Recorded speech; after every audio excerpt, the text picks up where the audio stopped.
week's episode of Parasyte the Maxim, Migi becomes more human, Shinichi becomes more parasite, and Tamura Reiko is a terrible mother. This week's episode was pretty good. It was a nice slow burn. It also saw the return of Uda, who's an absolutely hilarious character, not only for the fact that he is a big lovable crybaby, but because his lower jaw is a parasite that can transform him into a perfectly hilarious replica of Arnold Schwarzenegger from the Terminator. And that's what's funny about this week's episode, is because Shinichi needs Uda's help to stop this investigator from looking at him and trying to reveal him to the public, and they actually confront him in a scene where, believe it or not, Migi doesn't try to kill him, although he certainly tries to intimidate him.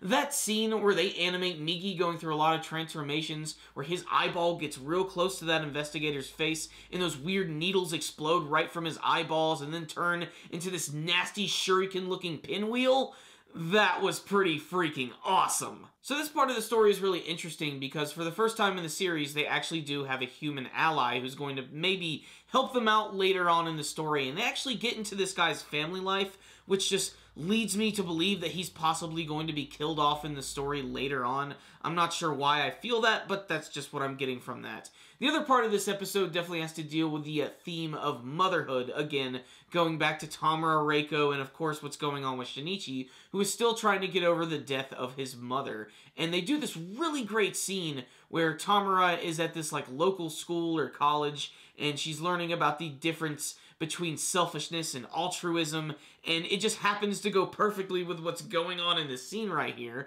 which I'm sure was very intentional. But I really liked the scene as the tension was just building up to when she actually had her confrontation with Shinichi, which has really come to a head at this point, and it's really creepy because there was a scene earlier in the episode where she has this really odd, uncomfortable laugh when she's in her apartment with her child, and then later on when she's confronted with Shinichi, she's literally using the baby as a shield, and her expressions are so absolutely disturbing, especially the way her eyes and her mouth and teeth look, and it almost looks like a battle could possibly happen.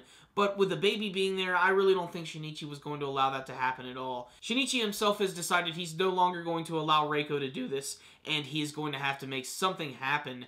And at the very end of the episode, there's this very strange scene where he walks up to this fortune teller who says that there's a hole in his heart, which is exactly what's going on here. And the fortune teller mentions you should see the person again who actually put the hole there, and then he remarks that that's impossible. I killed that person. It's a real creepy scene, and it abruptly cuts to the credits of this week's episode, which was very shocking for me. So what's the rundown? On this week's episode of Parasyte the Maxim, another really good episode that was, like I said, a very slow burn episode.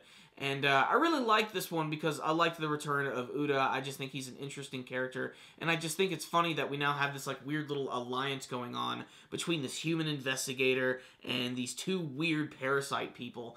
And I'm really interested to see if they're going to get other people that are going to join their group to go up against Tamura Reiko and their big organization, which claim to want to coexist with mankind, but I just don't see that happening with the way the parasites think.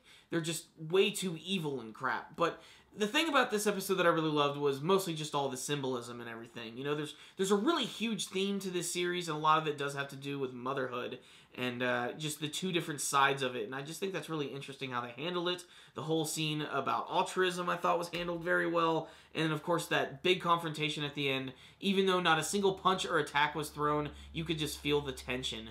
But my favorite, absolute favorite thing about this week's episode was simply the animation, especially during the scene where they were confronting the investigator and all of the transformations that Migi was going through. That looked so creepy and disturbing, especially with the needles coming out from the sides of his eyeball, which was just right in front of his face, just the way they wiggled and moved around, and then the sudden transformation into those blades. That was just really cool, and it's just a testament to how good the animation actually really is in this series. So this was another pretty good episode, which is building up the next big arc of Parasyte the Maxim. I can't wait to see where the story is going because it's just getting crazier and crazier. So all in all, this was a pretty good episode of Parasyte the Maxim. So I'm going to give this week's episode a 4 out of 5. If you consider yourself a fan of the Parasyte manga series or you've been following the anime, you should definitely check this one out. It is not to be missed. Thank you guys for watching my review. If you liked this video, please give it a thumbs up. And before you guys leave, please tell me what you thought about this week's episode of Parasyte the Maxim in the comments section below. What do you want to see from the rest of this groundbreaking series? And did you have a favorite moment from this week's episode? Remember, guys, if you have not subscribed to our channel, you can do that by clicking on the channel icon right up here in the top corner. You can also follow us on Facebook and on Twitter.